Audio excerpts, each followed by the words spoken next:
Mrs. Green Apple, we continue our track by track listen through to the Attitude album with Circle, the penultimate song. We're so close to the end.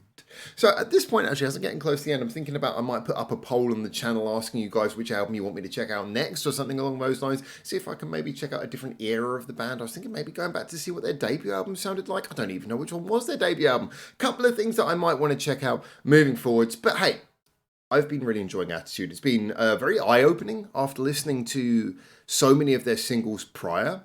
And then also just being aware of them as a cultural force for years prior, and all around Japan, just sort of experiencing their presence kind of in everything. It's been really interesting to actually sit down and listen to one of their albums in full, even though we've been doing this over the space of weeks. I'm also, once I finish doing this track by track, I'm looking forward to just going back and listening to the whole album just as a singular thing. You know, once all the first reactions out of the way, just going back and listening to it all the way through just naturally with no pause. As always is the case when I jump in to do one of these, if it's been like a day or two between me recording the last one, I go back and I listen to the last couple of tracks prior. So, you know, I'm aware that we had How To, very high energy on the beat, and then Soup, a little bit more of a swinging song, and now we're into the penultimate song, Circle. No idea what to expect, but as I've mentioned previously, these last three songs all having no video, no lyric video, no music video, which is, by Mrs. Green Apple standards, seemingly a rarity. A well-financed and popular band, they seem to have videos for everything. This means it's interesting. This could go in any direction. It's near to the end of the album. Is it near to the end of the album because it's just something that's there as a nice little stopgap? Or is this a song that was an experimental one? Well, I'm about to find out. Anyway, let's jump into this. This is, Circle, isn't it? Let me just double check the name again. Yes, it's Circle by Mrs. Green Apple. Let's go. Am I not subscribed? I am subscribed. Okay, right, cool. I was about to say, after all of this, if I'm not even subscribed, that would be a bit weird. Let's jump in with Circle by Mrs. Green Apple. Penultimate song on Attitude. 生まれて目覚めて今日はここから宇宙で来たような That deep sort of 素 piano.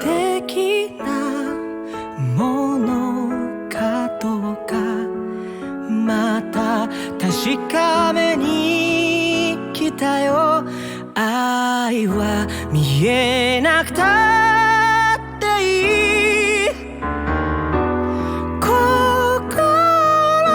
で感じ合えばいいあなた I really love you can hear his voice properly in this song, really nicely. I'd be okay for this whole song just to be piano and vocals, although I think it won't be. I'd be happy with that.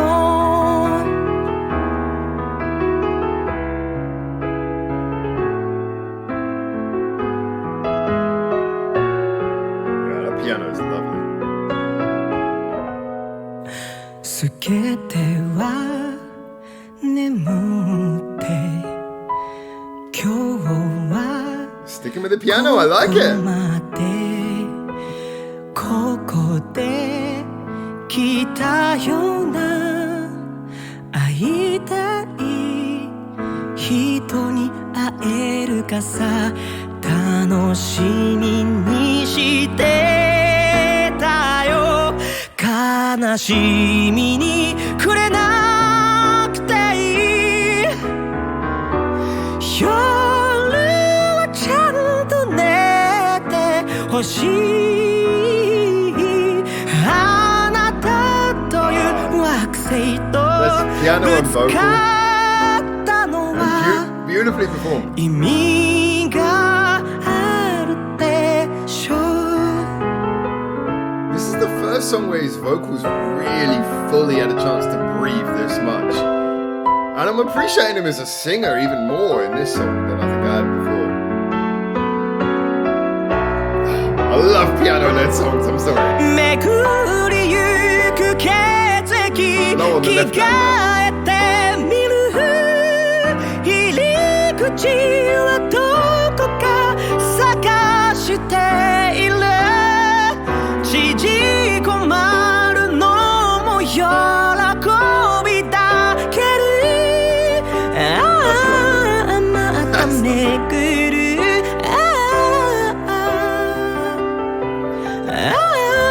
あなたと笑う love how the piano's mostly just landing on the chords with these little flourishes of punctuation.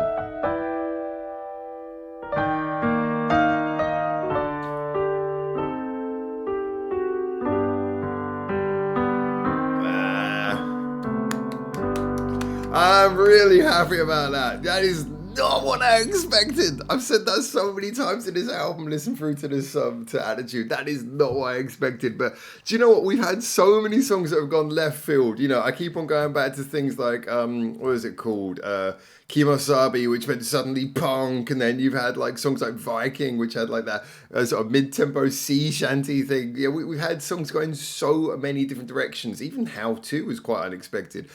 We've had a couple of really delicate ballads, but you know what? This to me, this really stood out. This really stood out because, and it's interesting as well because one of the reasons I went to listen to the Attitude album was because I was obviously quite taken by the fact that I like the 5-piece sound. Nothing against the 3-piece version we have now, but the 5-piece sound was always intriguing to me because they're a band which have such a thick sound, so many layers. Often when you listen to the best of Mrs. Green Apple, it's hearing all of those layers. I often talk about how you hear the two guitars, you know, stereo panned in each side, interesting bass lines, you have little brass and piano, and there's so much going on in their songs, even though it's not intrusive. But this is such a wonderful way to highlight a different side of Mrs. Green Apple's sound. And you know, I've been saying that one of my favorite things about this album has strangely been the drums. Sorry. But, you know, this song, no drums. None of that bass guitar. Bass, often my favorite instrument in most arrangements. Not there.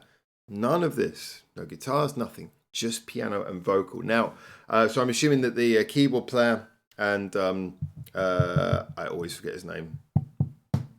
I see the name I want to say I know is wrong, so I'm the singer. God, you guys have told me 100 times. Just having those two performing together is absolutely fantastic. The reason being is because as much as I think I really liked his voice. I've liked his voice for a long time. A lot of the bands I cover on this channel have female vocalists because in general I prefer female vocals. I prefer a slightly higher register that goes over the top of the arrangement so you can have more thick arrangements in songs and a vocal that sits beautifully on top. However, he's very good at singing in a higher register but not coming off as sounding like too thin or too falsetto. Instead, he sings in a high register in a way that sounds natural and has a real power and emotion. So, you know, for all the things I'm saying here about why I actually enjoy their songs usually, it's usually down to those big, thick arrangements where there's so much going on and his voice is on top. But here, this is the first time where, despite all of that, I've really been able to just listen to his voice, almost like it was a cappella. And yeah, I think this was lovely because you can hear the vocal control, you can hear the expression. These are all things I knew he was doing, but hearing them so raw and so clearly in this song is beautiful because, you know, just down to those little bits where he's holding the note and the way that the vibrato, just that the very deliberate little waver that singers put into their voice, the way that he controls the vibrato towards the end of some of those held notes, absolutely beautiful. Very, very well controlled, but expressive. Just this lovely sound that's being conveyed throughout the performance. But then you put that together with the piano work, and this has kind of got that sort of classic like lounge piano vibe. You know, this is the sort of piano line that anyone who's been playing piano even for a little bit could probably play. But it's beautiful because it's like about the spaces between the notes. You know, the chords are kind of pressed and then occasionally moving up and moving around. They're very much just sort of gentle chords, just pressed, and then little bits of expressions, little bits where it walks up again, and you get a little bit of movement in the piano line. It's all just a case of sparse piano, giving room for the vocals with little bits of expression and flourish to stop the piano line sounding too arbitrary, to give it a little bit of personality. But most of what's really being performed on the piano, in my opinion, is down to the pressure of the keys. It's because again, in the same way that I said that what makes this so enjoyable from a vocal standpoint is hearing the nuance of his performance here. The piano, it's not so much about playing a complicated piano line, but when you listen, it's just the pressure on the keys. It's something that you know pianists do, But when you hear it in a song like this, it's really nice. We're just like the notes are supposed to be delicate, and then he goes down and gives a bit more pressure, and you can hear the push a little bit more on those keys. It's something that, again, when we listen to pop music, we don't always necessarily listen for, because it's important, but it's not something that is like a core. It doesn't have to be so front and center, the nuance of the actual pressure of each note in a pop song where maybe there's more instruments and it's bigger. But in a song like this, you really get to hear the delicacy of the piano. So for me, although this was a song that takes away a lot of the instruments that I usually like in Mrs. Green Apple songs, what it does do is show in very clear light the nuance and kind of beautifully emotional delicacy of both the piano and the vocal that we get in Mrs. Green Apple songs. And I really like that. I like it both as a variation from what we've had so far on the album. Obviously, it's the only song that's gone this minimalist by quite a way. We've had some quite minimalist songs, but nothing like this.